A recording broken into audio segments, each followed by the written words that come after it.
ਸਤਿ ਸ਼੍ਰੀ ਅਕਾਲ ਜੀ। ਪੰਜਾਬੀ ਰੇਡੀਓ USA ਦੇ ਜਿੰਨੇ ਵੀ ਸਰੋਤੇ ਸਾਡੇ ਸਾਰੇ ਹੀ AM station 1300 AM Fresno 104.5 FM Fresno 1350 AM Bakersfield 107.5 FM Bakersfield 1450 AM Yuba City 96.5 FM Yuba City 1470 AM Sacramento 105.9 FM Sacramento ਅਤੇ ਇਸੇ ਤਰ੍ਹਾਂ 1570 AM Lodi Modesto Stockton area ਜਿੰਨੇ ਵੀ ਸਾਡੇ ਸਰੋਤੇ ਦੇ ਨਾਲ ਦੀ ਨਾਲ ਆਈਫੋਨ ਅਤੇ ਐਂਡਰਾਇਡ ਦੀ ਐਪਸ ਦੇ ਰਾਹੀਂ ਟੈਲੀਫੋਨ ਦੇ ਰਾਹੀਂ ਫੇਸਬੁੱਕ ਯੂਟਿਊਬ 'ਤੇ ਲਾਈਵ ਦੇਖ ਰਹੇ ਹੋ ਸੁਣ ਰਹੇ ਹੋ ਸਾਰਿਆਂ ਨੂੰ ਜੀ ਆਇਆਂ ਨੂੰ ਅਤੇ ਬਹੁਤ ਹੀ ਪਿਆਰ ਅਤੇ ਸਤਿਕਾਰ ਭਰੀ ਸਤਿ ਸ੍ਰੀ ਅਕਾਲ ਸਰੋਤਿਓ। ਅੱਜ ਜਿਹੜੀ ਤਰੀਕ ਹੈਗੀ ਆ ਦਸੰਬਰ ਦੀ 19 ਆ ਅਤੇ ਦਿਨ ਸ਼ਨਿਚਰਵਾਰ ਆ। ਸਾਡਾ ਸਵੇਰ ਦਾ ਜਿਹੜਾ ਸਪੈਸ਼ਲ ਪ੍ਰੋਗਰਾਮ ਇਹ ਇਮੀਗ੍ਰੇਸ਼ਨ ਮੈਟਰਸ ਨੂੰ ਲੈ ਕੇ ਹੁੰਦਾ ਆ ਅਤੇ ਅੱਜ ਸਾਡੇ ਨਾਲ ਜੇ ਤਿਰਕੀਆਣਾ ਜੁੜੇ ਹੋਏ ਆ। ਜੇ ਜੀ ਆਇਆਂ ਨੂੰ ਅਤੇ ਬਹੁਤ ਹੀ ਪਿਆਰ ਅਤੇ ਸਤਿਕਾਰ ਭਰੀ ਸਤਿ ਸ਼੍ਰੀ ਅਕਾਲ। ਸੋ ਸਭ ਤੋਂ ਪਹਿਲਾਂ ਅੱਜ ਗੁਰੂ ਤੇਗ ਬਹਾਦਰ ਸਾਹਿਬ ਦੀ ਸ਼ਹੀਦੀ ਆ, ਉਹਨਾਂ ਦੀ ਸ਼ਹਾਦਤ ਨੂੰ ਆਪਾਂ ਪ੍ਰਣਾਮ ਕਰਦੇ ਹਾਂ ਅਤੇ ਹੁਣ ਆਪਾਂ ਚੱਲੀਏ ਜਿਹੜੀਆਂ ਖਬਰਾਂ ਹੈਗੀਆਂ ਆ ਇਮੀਗ੍ਰੇਸ਼ਨ ਦੇ ਨਾਲ ਰਿਲੇਟਡ। ਸਭ ਤੋਂ ਪਹਿਲਾਂ ਜੇ ਇਮੀਗ੍ਰੇਸ਼ਨ ਦੇ ਮੈਟਰਸ ਦੀ ਗੱਲ ਕਰਦੇ ਜਾਈਏ, ਅੱਜ ਦੀ ਡੇਟ ਦੇ ਵਿੱਚ ਹਿੰਦੁਸਤਾਨ ਦੇ ਵਿੱਚ ਬਹੁਤ ਵੱਡਾ ਪ੍ਰੋਟੈਸਟ ਜਿਹੜਾ ਫਾਰਮਰਸ ਆ ਉਹ ਹੋ ਰਿਹਾ ਹੈਗਾ ਆ ਅਤੇ ਉਸ ਪ੍ਰੋਟੈਸਟ ਦਾ ਜਿਹੜਾ USA ਦੇ ਵਿੱਚ ਖਾਸ ਕਰਕੇ ਅੱਜ ਆਪਾਂ ਡਿਸਕਸ ਕਰਾਂਗੇ ਪੋਲੀਟੀਕਲ ਅਸਾਈਲਮ ਦੇ ਕੇਸਿਸ ਨੂੰ ਲੈ ਕੇ, ਕਿਉਂਕਿ ਆਪਣੇ ਬਹੁਤ ਸਾਰੇ ਪੰਜਾਬੀ ਜਿਹੜੇ ਭੈਣ ਭਰਾ ਹੈਗੇ ਆ ਉਹ USA 'ਚ ਆ ਕੇ ਪੋਲੀਟੀਕਲ ਅਸਾਈਲਮ ਲੈਂਦੇ, ਸਾਰਿਆਂ ਨੂੰ ਪਤਾ ਹੀ ਆ। ਸੋ ਉਸ ਜਿਹੜਾ ਐਡਾ ਵੱਡਾ ਪ੍ਰੋਟੈਸਟ ਹੋ ਰਿਹਾ ਉਹਦਾ ਜਿਹੜਾ USA ਦੇ ਵਿੱਚ ਕਿਸੇ ਨੇ ਪੋਲੀਟੀਕਲ ਅਸਾਈਲਮ ਲੈਣਾ ਆ ਉਹਦੇ 'ਤੇ ਕਿੰਨਾ ਕੁ ਅਸਰ ਪੈ ਸਕਦਾ ਹੈ? ਜੀ ਬਿਲਕੁਲ। ਪਹਿਲਾਂ ਤਾਂ ਇਹ ਹੈ ਕਿ ਇਹ ਜਿਹੜਾ ਪ੍ਰੋਟੈਸਟ ਹੈ ਇੱਕ ਤਰ੍ਹਾਂ ਕਾਫੀ ਵੱਡਾ ਪੋਲੀਟੀਕਲ ਪ੍ਰੋਟੈਸਟ ਬਣ ਚੁੱਕਿਆ, ਕਾਫੀ ਵੱਡਾ ਪੋਲੀਟੀਕਲ ਮੁੱਦਾ। ਜਿਹੜੇ ਵੀ ਕਿਸਾਨ ਹੈ ਉਹਨਾਂ ਨੇ ਸਪੈਸੀਫਿਕਲੀ ਕੋਈ ਵੀ ਜਿਹੜੀ ਪੋਲੀਟੀਕਲ ਪਾਰਟੀ ਸੀਗੀਆਂ ਉਹਨੂੰ ਕਿਸੇ ਨੂੰ ਵੀ ਸਟੇਜ 'ਤੇ ਨਹੀਂ ਚੜ੍ਹਨ ਦਿੱਤਾ, ਆਪਣੇ ਲੈਵਲ 'ਤੇ ਉਹਨਾਂ ਨੇ ਅੰਦੋਲਨ ਸ਼ੁਰੂ ਕੀਤਾ। ਅਤੇ ਹੁਣ ਜੇ ਇਸ ਕਰਕੇ ਓਬਵੀਅਸਲੀ ਜੇ ਬਾਅਦ ਜਿਹੜੀ ਸਰਕਾਰ ਹੈ ਜੇ ਕਿਸੇ ਨੂੰ ਵੀ ਤੰਗ ਕਰਦੀ ਹੈ, ਕਿਸੇ ਕਿਸਮ ਦੀ ਅਰੈਸਟ ਹੁੰਦੀ ਹੈ, ਉਹਨਾਂ ਦੇ ਰਿਸ਼ਤੇਦਾਰਾਂ ਨੂੰ ਕਿਸੇ ਨੂੰ ਵੀ ਤੰਗ ਕਰਦੀ ਹੈ, ਉਹ ਇਟਸੈਲਫ ਇੱਕ ਪੋਲੀਟੀਕਲ ਗਰਾਊਂਡ ਹੈ। ਅਤੇ ਇਹ ਜਿਹੜੀ ਗਰਾਊਂਡਸ ਹੈਗੀਆਂ ਪ੍ਰੋਟੈਕਟਿਡ ਗਰਾਊਂਡਸ, ਇਹਦੇ ਬੇਸ 'ਤੇ US ਦੇ ਵਿੱਚ ਤੁਹਾਨੂੰ ਅਸਾਈਲਮ ਮਿਲ ਸਕਦਾ ਹੈਗਾ ਜੀ। ਅਤੇ ਇਸੇ ਤਰ੍ਹਾਂ ਜਿਹੜੇ ਆਲਰੇਡੀ ਇੱਕ ਚੀਜ਼ ਹੋਰ ਇਹਦੇ ਵਿੱਚ ਐਡ ਕਰ ਦਿੰਦਾ ਕਿ ਜਿਹੜੇ ਇਸੇ ਤਰ੍ਹਾਂ ਇੱਥੇ ਆਲਰੇਡੀ ਕੋਈ ਸੀਗਾ US ਦੇ ਵਿੱਚ, ਆਲਰੇਡੀ ਕੋਈ ਬੰਦਾ ਹੈਗਾ ਉਹਦਾ ਅਸਾਈਲਮ ਚਾਹੇ ਉਹਨੇ ਲਾਇਆ ਨਹੀਂ ਲਾਇਆ ਜਾਂ ਉਹਦਾ ਅਸਾਈਲਮ ਫੇਲ ਹੋ ਗਿਆ ਜਾਂ ਕੇਸ ਫੇਲ ਹੋ ਗਿਆ, ਅਤੇ ਉਹਦੇ ਜੇ ਘਰ ਦੇ ਪਿੱਛੋਂ ਦੀ ਪਾਰਟੀਸਪੇਟ ਕਰਦੇ ਨੇ ਅਤੇ ਉਹਨਾਂ ਦੇ ਕੋਲ ਕਾਫੀ ਸਾਰਾ ਐਵੀਡੈਂਸ ਹੈਗਾ ਹੈ ਕਿ ਉਹ ਰੈਲੀਆਂ 'ਤੇ ਜਾ ਰਹੇ ਨੇ, ਪਾਰਟੀਸਪੇਟ ਕਰ ਰਹੇ ਨੇ, ਜਿਹਦੇ ਕਰਕੇ ਕਿ ਉਹਨਾਂ ਨੂੰ ਕਿਸੇ ਵੀ ਕਿਸਮ ਦੀ ਹਰਾਸਮੈਂਟ ਆਉਂਦੀ ਹੈ ਪੁਲਿਸ ਤੋਂ ਜਾਂ ਪੋਲੀਟੀਕਲ ਪਾਰਟੀ ਤੋਂ ਜਾਂ ਲੀਡਰਾਂ ਤੋਂ, ਉਹਦੇ ਬੇਸ 'ਤੇ ਉਹ ਆਪਣਾ ਜਿਹੜਾ ਡਿਨਾਈਡ ਕੇਸ ਹੈ ਉਹ ਚੇਂਜ ਸਰਕਮਸਟੈਂਸਿਸ ਦੇ ਅੰਦਰ ਰੀਓਪਨ ਕਰਾ ਸਕਦੇ ਨੇ, ਕਿਉਂਕਿ ਹਾਲਾਤ ਹੁਣ ਕਾਫੀ ਉੱਥੇ ਵੀ ਨਾਜ਼ੁਕ ਨੇ। ਅਤੇ ਜੇ ਕਿਸੇ ਦੀ ਇਸ ਲੈਵਲ ਦੀ ਪਾਰਟੀਸਪੇਸ਼ਨ ਹੈਗੀ ਹੈ, ਭਾਵੇਂ ਉਹਦਾ ਕੇਸ ਉੱਤੇ ਸਰਕਿਟ ਕੋਰਟ ਤੋਂ ਵੀ ਡਿਨਾਈ ਹੋ ਗਿਆ, ਉਹ ਦੁਬਾਰਾ ਬੋਰਡ ਆਫ ਇਮੀਗ੍ਰੇਸ਼ਨ ਦੇ ਮੂਹਰੇ ਅਪੀਲ ਕਰਕੇ ਆਪਣਾ ਕੇਸ ਰੀਓਪਨ ਕਰਾ ਸਕਦਾ। ਜੀ।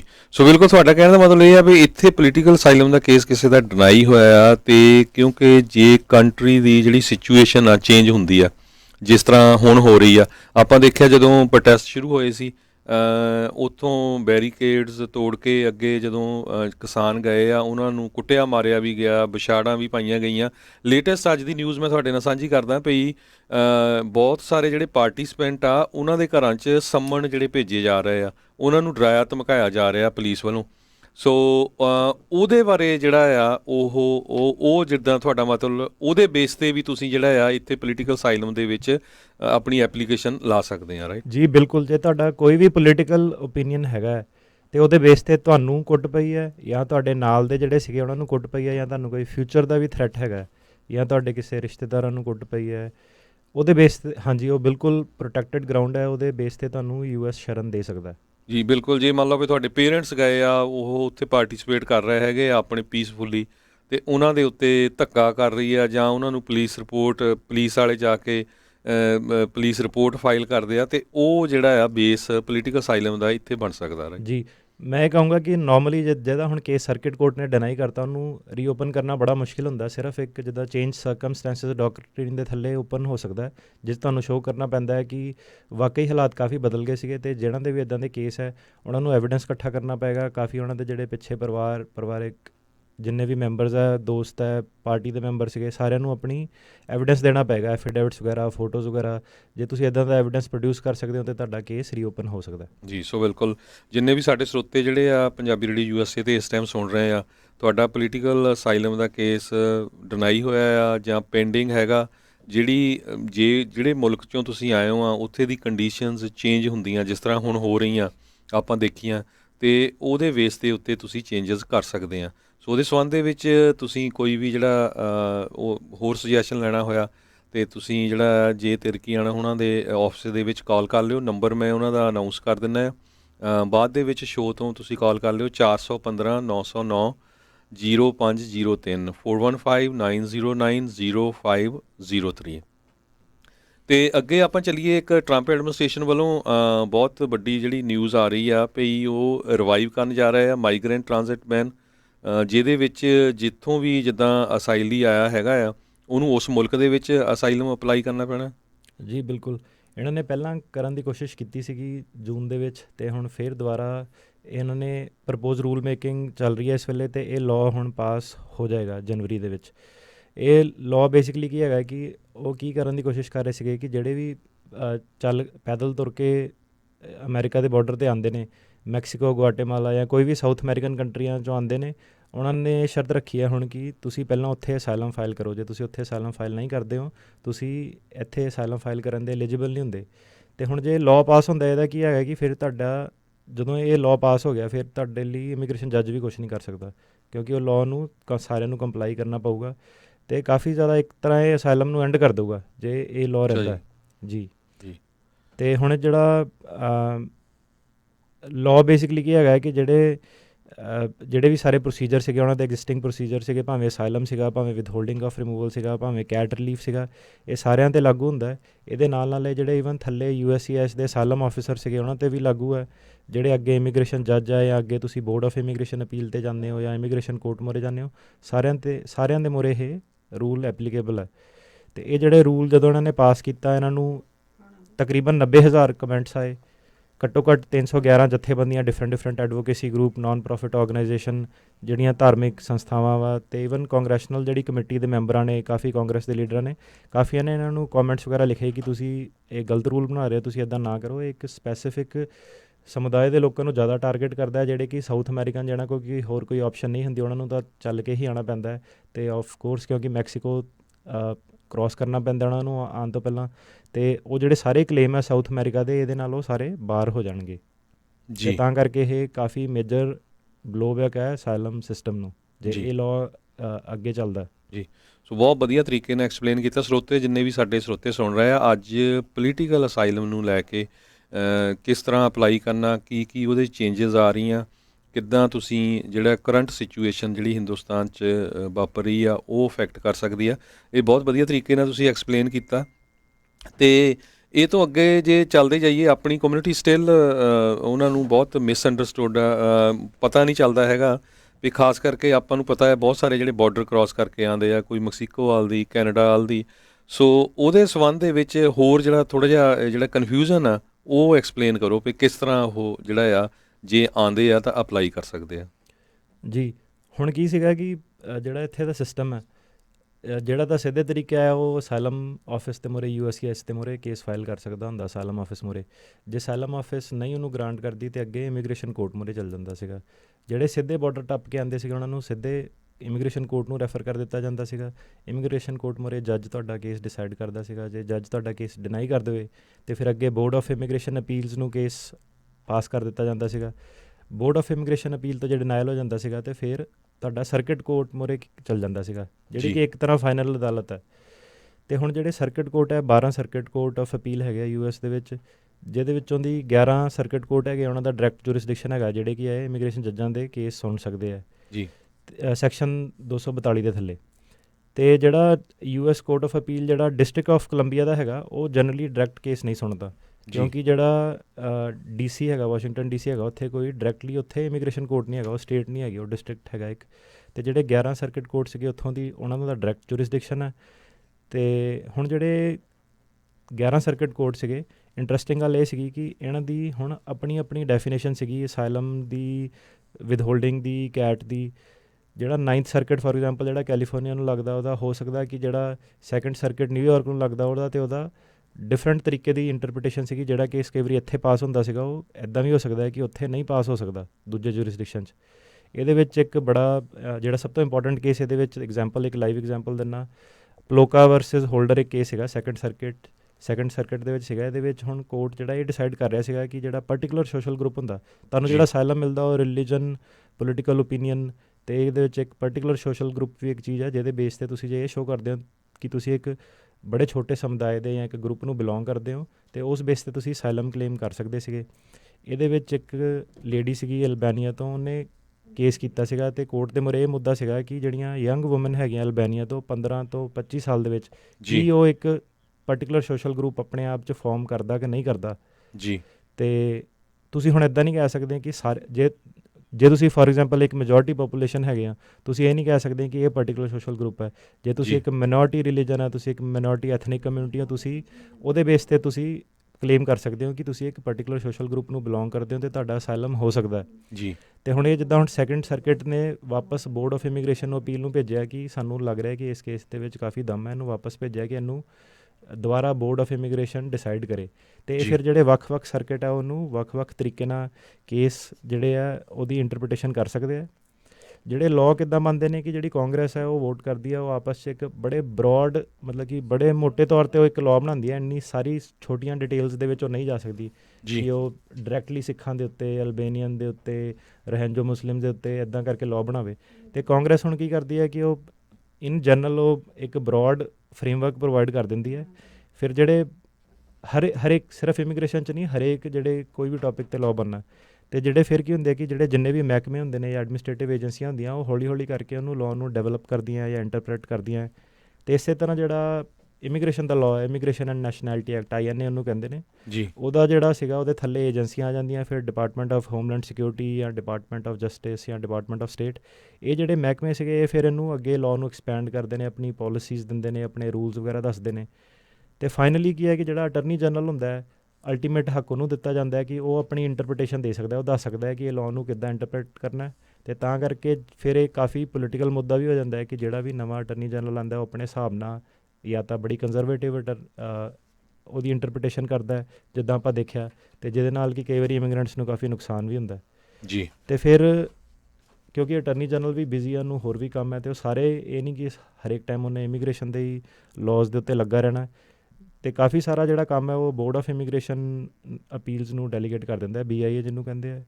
ਅਤੇ BIA ਜੇ ਫੈਸਲੇ ਕਰਦੀ ਹੈ, ਅਤੇ ਜੇ ਕੋਈ ਬਹੁਤ ਜ਼ਿਆਦਾ ਪੋਲੀਟੀਕਲ ਇਵੈਂਟ ਕਾਫੀ ਜ਼ਿਆਦਾ ਜੇ ਇੰਪੋਰਟੈਂਟ ਇਮੀਗ੍ਰੇਸ਼ਨ ਕੁਐਸਚਨ ਬਣ ਜਾਵੇ, ਉਹਨੂੰ ਫਿਰ ਜਿਹੜਾ ਅਟਰਨੀ ਜਨਰਲ ਹੈ ਉਹ ਡਾਇਰੈਕਟਲੀ ਇੰਟਰਪ੍ਰੀਟੇਸ਼ਨ ਉਹਦੀ ਦੇ ਦਿੰਦਾ ਅਤੇ ਦੱਸ ਦਿੰਦਾ, ਅਤੇ ਸਾਰੇ ਲਾਇਰਸ ਨੂੰ, ਜੱਜਸ ਨੂੰ ਉਹ ਮੰਨਣਾ ਹੀ ਪੈਂਦਾ ਜੀ। ਹੁਣ ਜਿਹੜੇ ਸਰਕਿਟ ਕੋਰਟ ਹੈਗੇ ਨੇ ਸਾਰੇ, ਉਹਨਾਂ ਨੂੰ ਇੱਕ ਅਥਾਰਟੀ ਹੈਗੀ ਆ, ਉਹ ਕੇਸ ਬਾਏ ਕੇਸ ਜਿਹੜੇ ਇਮੀਗ੍ਰੇਸ਼ਨ ਜੱਜਸ ਦੇ ਪਾਸ ਹੁੰਦੇ ਨੇ ਉਹ ਸਾਰੇ ਕੇਸ ਬਾਏ ਕੇਸ ਉਹਨੂੰ ਰਿਵਿਊ ਕਰ ਸਕਦੇ ਨੇ, ਆਪਣੇ ਡਿਟਰਮੀਨੇਸ਼ਨ ਦੇ ਸਕਦੇ ਨੇ। ਫਿਰ ਜਿਹੜੇ ਵੀ ਬੋਰਡ ਆਫ ਇਮੀਗ੍ਰੇਸ਼ਨ ਦਾ ਜਿਹੜਾ ਵੀ ਫੈਸਲੇ ਜਿਹੜੇ ਆਉਂਦੇ ਨੇ ਉਹਨੂੰ ਸਾਰੇ ਡਿਫਰੈਂਟ ਲਾਇਰਸ ਪੜ੍ਹਦੇ ਨੇ, ਐਵਰੀਡੇ ਕੁਛ ਨਾ ਕੁਛ ਅਪਡੇਟ ਹੁੰਦਾ ਹੈ। ਉਹ ਫਿਰ ਬੋਰਡ ਆਫ ਇਮੀਗ੍ਰੇਸ਼ਨ ਅਪੀਲ ਦੇ ਮੂਹਰੇ ਕੀ ਹੁੰਦਾ, ਉਹਦੇ ਬੇਸ 'ਤੇ ਤੁਸੀਂ ਆਪਣਾ ਅੱਗੇ ਕੇਸ ਚਲਾਉਂਦੇ ਹੋ, ਉਹਦੇ ਬੇਸ 'ਤੇ ਤੁਹਾਡੀ ਲਿਟੀਗੇਸ਼ਨ ਹੁੰਦੀ ਹੈ ਜੀ। ਫਿਰ ਕੀ ਹੈ ਕਿ ਇਹ ਸਾਰਾ ਇਸ ਲਈ ਮੈਂ ਦੱਸ ਰਿਹਾ ਕਿ ਇਹਦੇ ਨਾਲ ਕੀ ਹੁੰਦਾ ਹੈ ਕਿ 9th ਸਰਕਿਟ ਤੋਂ ਕੋਈ ਕੇਸ ਲਾਅ ਆ ਰਿਹਾ, ਸੈਕੰਡ ਸਰਕਿਟ ਤੋਂ ਕੋਈ ਕੇਸ ਲਾਅ ਆ ਰਿਹਾ, ਅਤੇ ਹਰ ਹਫਤੇ ਕੁਛ ਨਾ ਕੁਛ ਚੇਂਜਸ ਆਉਂਦੀਆਂ। ਅਤੇ ਐਜ਼ ਅ ਰਿਜ਼ਲਟ ਕੀ ਹੁੰਦਾ ਕਿ ਇਮੀਗ੍ਰੇਸ਼ਨ ਭਾਵੇਂ ਇੱਕ ਫੈਡਰਲ ਸਬਜੈਕਟ ਹੈ, ਮਤਲਬ ਕਿ ਇੱਕ ਤਰ੍ਹਾਂ ਇਮੀਗ੍ਰੇਸ਼ਨ ਲਾਅ ਸਾਰੀ ਕੰਟਰੀ 'ਚ ਸੇਮ ਹੋਣਾ ਚਾਹੀਦਾ ਹੈ, ਪਰ ਕਿਉਂਕਿ ਇਹ ਸਾਰਾ ਜਿਹੜਾ ਮੈਂ ਹੁਣ ਦੱਸਿਆ ਇਹਦੇ ਕਰਕੇ ਕੈਲੀਫੋਰਨੀਆ ਦੇ ਵਿੱਚ ਕਈ ਵਾਰੀ ਹੋਰ ਆਊਟਕਮ ਹੋ ਜਾਂਦਾ, ਨਿਊਯਾਰਕ ਦੇ ਵਿੱਚ ਕੋਈ ਹੋਰ ਆਊਟਕਮ ਹੋ ਸਕਦਾ, ਟੈਕਸਸ 'ਚ ਹੋਰ ਆਊਟਕਮ ਹੋ ਸਕਦਾ। ਫਿਰ ਤੁਸੀਂ ਜਿੱਦਾਂ ਸੁਣਦੇ ਹੋ ਕਿ ਕਿਹੜਾ ਸਰਕਿਟ ਜ਼ਿਆਦਾ ਫੇਵਰੇਬਲ ਹੈਗਾ, ਅਤੇ ਆਫਕੋਰਸ ਜਿਹੜਾ 9th ਸਰਕਿਟ ਹੈ ਉਹ ਸਭ ਤੋਂ ਜ਼ਿਆਦਾ ਮੇਰੇ ਅਕੋਰਡਿੰਗ 9th ਸਰਕਿਟ ਸਭ ਤੋਂ ਜ਼ਿਆਦਾ ਫੇਵਰੇਬਲ ਹੈ, ਜਿਹੜਾ ਕਿ ਕੈਲੀਫੋਰਨੀਆ ਨੂੰ ਲੱਗਦਾ। ਅਤੇ ਸਭ ਤੋਂ ਜਿਹੜੀ ਬੈਸਟ ਕੋਰਟ ਹੈ ਉਹ ਸੈਨ ਫਰਾਂਸਿਸਕੋ ਦੀ ਇਮੀਗ੍ਰੇਸ਼ਨ ਕੋਰਟ ਹੈ। ਜੇ ਰੇਟਿੰਗ ਅਪਰੂਵਲ ਰੇਟਿੰਗ ਵਗੈਰਾ ਵੱਲੋਂ ਦੇਖਿਆ ਜਾਵੇ, ਕਾਫੀ ਜੱਜ ਹੈ ਉਹਨਾਂ ਦੇ 90% ਤੱਕ ਅਪਰੂਵਲ ਰੇਟਿੰਗਸ ਹੈਗੀਆਂ ਜੀ। ਸੋ ਬਿਲਕੁਲ ਸਰੋਤੇ, ਜਿੰਨੇ ਵੀ ਸਾਡੇ ਸਰੋਤੇ ਸੁਣ ਰਹੇ ਆ, ਅੱਜ ਸਾਡਾ ਟੌਪਿਕ ਪੋਲੀਟੀਕਲ ਅਸਾਈਲਮ ਨੂੰ ਲੈ ਕੇ ਹੈਗਾ। ਤੁਸੀਂ ਦੇਖਦੇ ਹੋ ਬਹੁਤ ਸਾਰੇ ਆਪਣੇ ਇਮੀਗ੍ਰੇਸ਼ਨ ਲਾਇਰਸ ਹੈਗੇ ਆ। ਆਪਾਂ ਜਦ ਤੋਂ ਹੀ ਜੇ ਨੇ ਸਾਡੀ ਟੀਮ ਨੂੰ ਜੁਆਇਨ ਕੀਤਾ ਹੈ, ਸੋ ਵੱਧ ਤੋਂ ਵੱਧ ਆਪਣੀ ਕਮਿਊਨਿਟੀ ਨੂੰ ਟੀਚ ਕਰਨ ਦੀ ਉਹ ਕੋਸ਼ਿਸ਼ ਕਰਦੇ ਆ ਵੀ ਪ੍ਰੋਸੈਸ ਕੀ ਹੈਗੀ ਆ। ਨਹੀਂ ਤਾਂ ਕੀ ਹੁੰਦਾ, ਆਪਾਂ ਵਕੀਲ ਕੋਲ ਚਲ ਜਾਂਦੇ, ਪਤਾ ਕੁਛ ਨਹੀਂ ਹੁੰਦਾ ਹੈਗਾ, ਉਹ ਬਾਅਦ ਦੇ ਵਿੱਚ ਫਿਰ ਪੈਸੇ ਚਾਰਜ ਕਰਦੇ ਰਹਿੰਦੇ ਵੀ ਕੀ ਹੋ ਰਿਹਾ। ਸੋ ਜਿਹੜਾ ਤੁਸੀਂ ਕੁਐਸਚਨ ਦੱਸ ਰਹੇ ਸੀ, ਜੇ ਇਹਨੂੰ ਵੀ ਕੰਟੀਨਿਊ ਕਰਦੇ ਜਾਈਏ, ਬਹੁਤ ਸਾਰੇ ਜਿਹੜੇ ਪੋਲੀਟੀਕਲ ਅਸਾਈਲਮ ਆ ਉਹ ਰੇਸ, ਰਿਲੀਜਨ, ਨੈਸ਼ਨੈਲਿਟੀ ਅਤੇ ਹੋਰ ਪੋਲੀਟੀਕਲ ਓਪੀਨੀਅਨ ਬੇਸਡ ਹੁੰਦੇ ਹੈਗੇ ਆ। ਸੋ ਫਿਰ ਵੀ ਪਾਰਟੀਕੂਲਰ ਗਰਾਊਂਡ ਜਿਹੜੀ ਹੈਗੀ ਮੈਂਬਰਸ਼ਿਪ ਇਹਨੇ ਪਾਰਟੀਕੂਲਰ ਸੋਸ਼ਲ ਗਰੁੱਪ ਨੂੰ ਕਾਹਤੇ ਪਿਕ ਕੀਤਾ ਜਾਂਦਾ?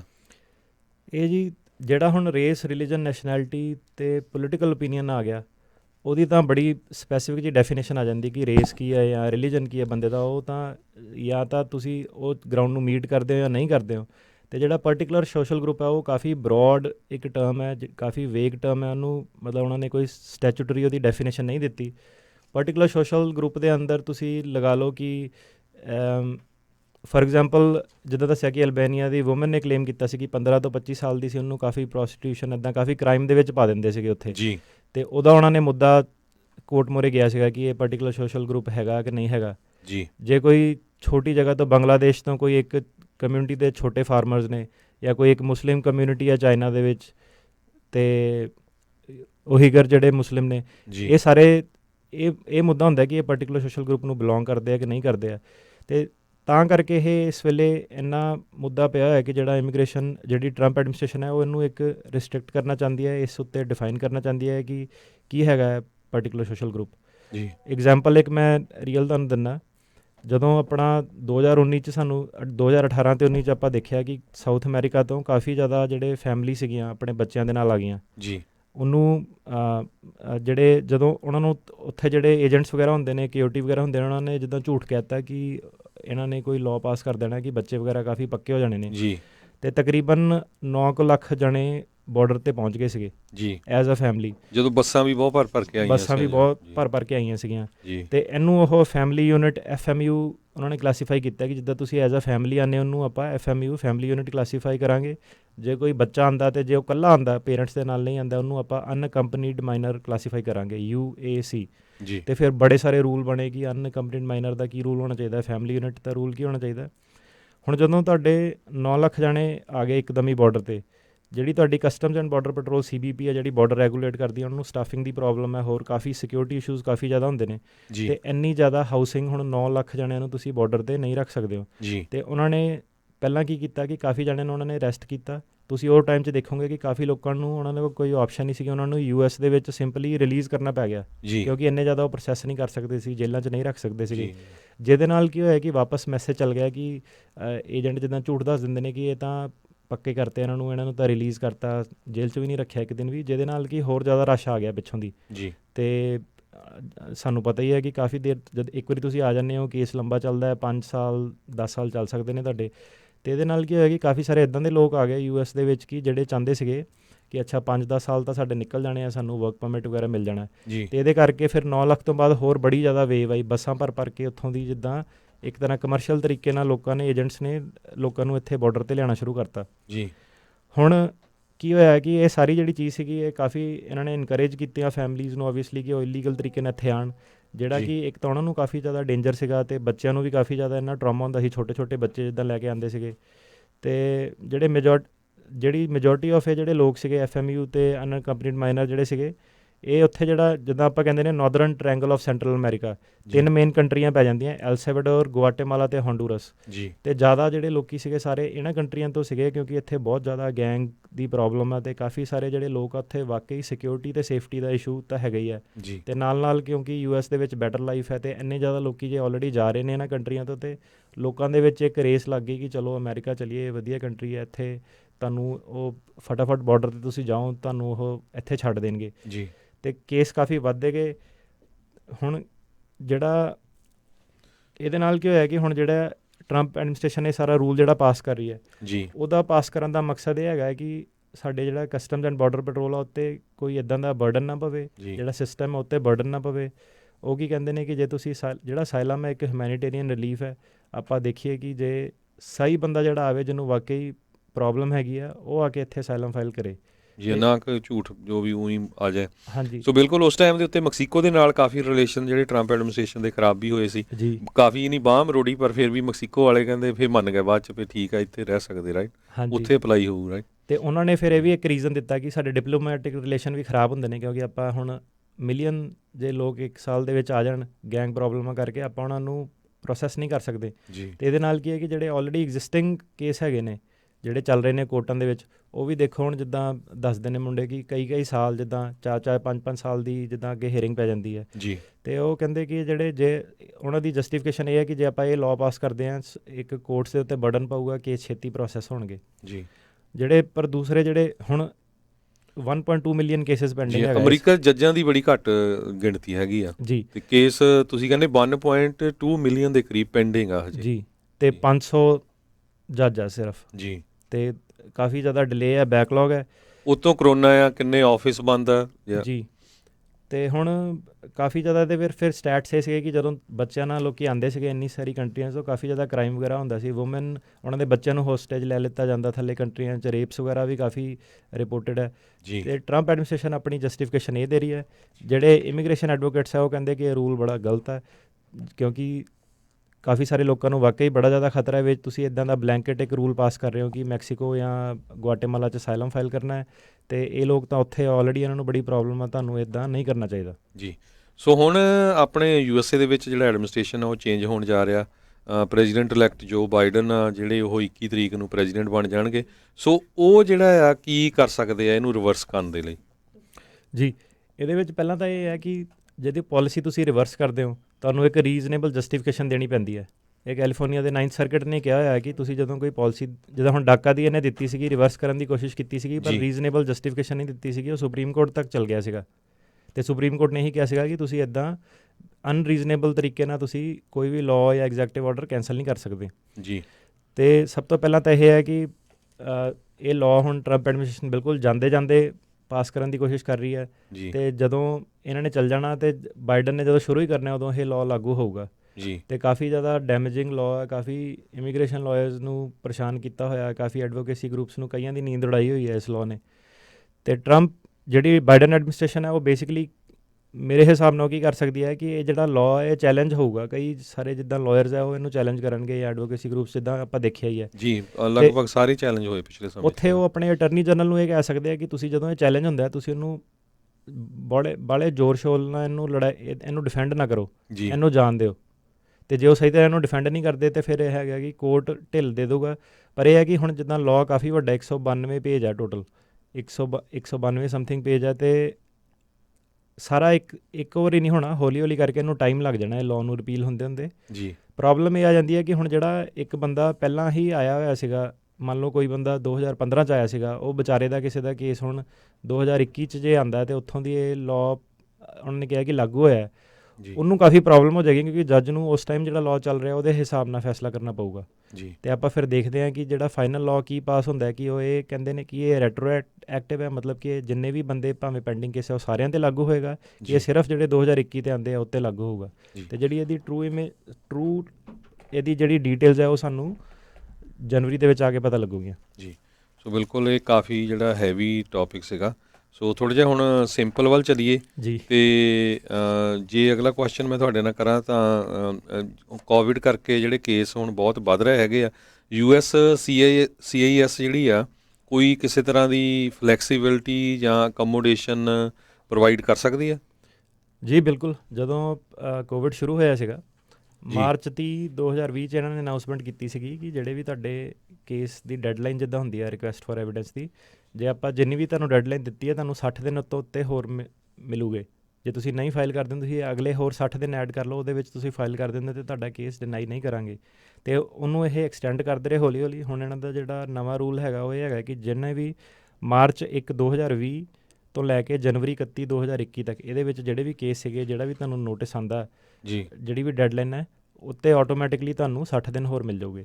ਤੇ ਫਿਰ ਆਪਾਂ ਅੱਗੇ ਜਨਵਰੀ 31 ਨੂੰ ਜਾ ਕੇ ਦੇਖਦੇ ਹਾਂ ਕਿ ਜੇ ਹੋਰ ਵੀ ਅੱਗੇ ਐਕਸਟੈਂਸ਼ਨ ਮਿਲਦੀ ਹੈ ਕਿ ਨਹੀਂ। ਤੇ ਇਹ ਐਕਸਟਰਾ 60 ਦਿਨਾਂ ਦਾ ਉਹ ਲੋਕਾਂ ਨੂੰ ਬੜਾ ਫਾਇਦਾ ਹੋ ਜਾਂਦਾ। ਕਈ ਵਾਰੀ ਟਾਈਮ ਤੁਹਾਨੂੰ ਚਾਹੀਦਾ ਹੁੰਦਾ, ਤੁਸੀਂ ਡਾਕੂਮੈਂਟ ਵਗੈਰਾ ਨਹੀਂ ਪ੍ਰੋਡਿਊਸ ਕਰ ਸਕਦੇ ਉਹਨੇ ਟਾਈਮ, ਤੇ 60 ਦਿਨ ਦੀ ਕਾਫੀ ਤੁਹਾਨੂੰ ਐਡਵਾਂਟੇਜ ਮਿਲ ਜਾਂਦੀ ਹੈ। ਕਿਉਂਕਿ ਕੋਵਿਡ 'ਚ ਜੇ ਤੁਸੀਂ ਹੁਣ ਕਹੋ ਕਿ ਇੰਡੀਆ ਤੋਂ ਕੋਈ ਐਵੀਡੈਂਸ ਚਾਹੀਦਾ ਤੇ ਵੈਸੇ ਵੀ ਥੋੜ੍ਹਾ ਸਲੋ ਕੰਮ ਹੋਣਾ, ਤੇ ਫਿਰ ਇਹ 60 ਦਿਨ ਦਾ ਕਾਫੀ ਬੈਨੀਫਿਟ ਹੈ।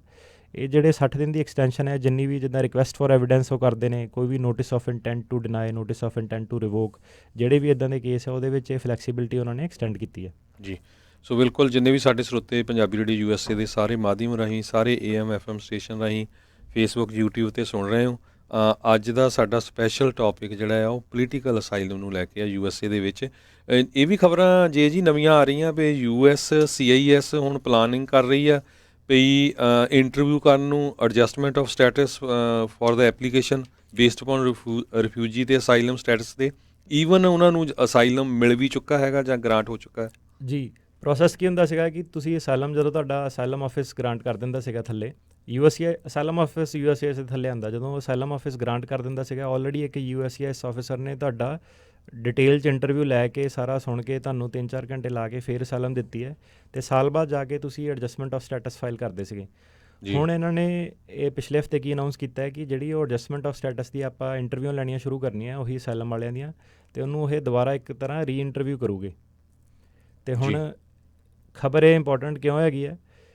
ਖਬਰ ਇਹ ਇੰਪੋਰਟੈਂਟ ਇਸ ਲਈ ਹੈ ਕਿ ਤੁਸੀਂ ਆਪਣੇ ਸਾਰੇ ਫੈਕਟਸ ਯਾਦ ਰੱਖਣੇ ਆ। ਤੁਸੀਂ ਅਸਾਈਲਮ ਆਫਿਸ ਦੇ ਵਿੱਚ ਕੀ ਕਿਹਾ ਸੀਗਾ, ਤੁਹਾਡੇ ਵਕੀਲ ਨੂੰ ਸਾਰੇ ਨੋਟਸ ਲੈਣੇ ਪੈਣੇ ਨੇ ਉੱਥੇ ਤੁਹਾਨੂੰ ਕੋਈ, ਕਿਉਂਕਿ ਟਰਾਂਸਕ੍ਰਿਪਟ ਨਹੀਂ ਉਹਨਾਂ ਨੇ ਕੋਈ ਦੇਣੀ ਆ ਜੇ ਤੁਹਾਡਾ ਕੇਸ ਗ੍ਰਾਂਟ ਹੁੰਦਾ। ਅਤੇ ਫਿਰ ਜੇ ਤੁਹਾਨੂੰ ਦੁਬਾਰਾ ਜਦੋਂ ਤੁਸੀਂ ਇੰਟਰਵਿਊ 'ਤੇ ਜਾਂਦੇ ਹੋ, ਤੁਹਾਨੂੰ ਉਹ ਕ੍ਰਾਸ ਵੈਰੀਫਾਈ ਕਰ ਸਕਦੇ ਨੇ ਕਿ ਇਹ ਬੰਦਾ ਸੱਚ ਬੋਲ ਰਿਹਾ ਕਿ ਨਹੀਂ। ਜੀ ਸੋ ਇਹ ਵੀ ਖਬਰਾਂ ਆ ਰਹੀਆਂ ਵੀ ਜਿਹੜੀ US ਕੋਰਟ ਆਫ ਅਪੀਲ ਜਿਹੜੀ ਇੱਥੇ ਡਿਸਟ੍ਰਿਕਟ ਆਫ ਕੋਲੰਬੀਆ ਸਰਕਟ ਦੀ ਆ, ਉਹਨਾਂ ਨੇ ਪਿਛਲੇ ਸੋਮਵਾਰ ਨੂੰ ਐਡਮਿਨਿਸਟ੍ਰੇਟਿਵ ਸਟੇ ਜਿਹੜਾ ਉਹਨੂੰ ਲਿਫਟ ਕਰ ਦਿੱਤਾ, ਅਤੇ ਟਰੰਪ ਐਡਮਿਨਿਸਟ੍ਰੇਸ਼ਨ ਜਿਹੜਾ ਉਹ ਪਲਾਨ ਕਰ ਰਿਹਾ ਮਾਸ ਫੈਮਿਲੀ ਡਿਪੋਰਟੇਸ਼ਨ, ਜਿਹਦੇ ਵਿੱਚ ਇੱਕ ਐਗਜ਼ਾਮਪਲ ਇੱਕ ਲੜਕੀ ਦੀ ਵੀ ਆ ਰਹੀ ਆ, ਉਹਦੀ ਜਿਹੜੀ ਬਾਂਹ ਵੀ ਟੁੱਟੀ ਹੋਈ ਸੀ। ਸੋ ਇਹ ਤਾਂ ਬੜਾ ਖਤਰਨਾਕ ਜੀ। ਮਾਹੌਲ ਆ ਰਿਹਾ।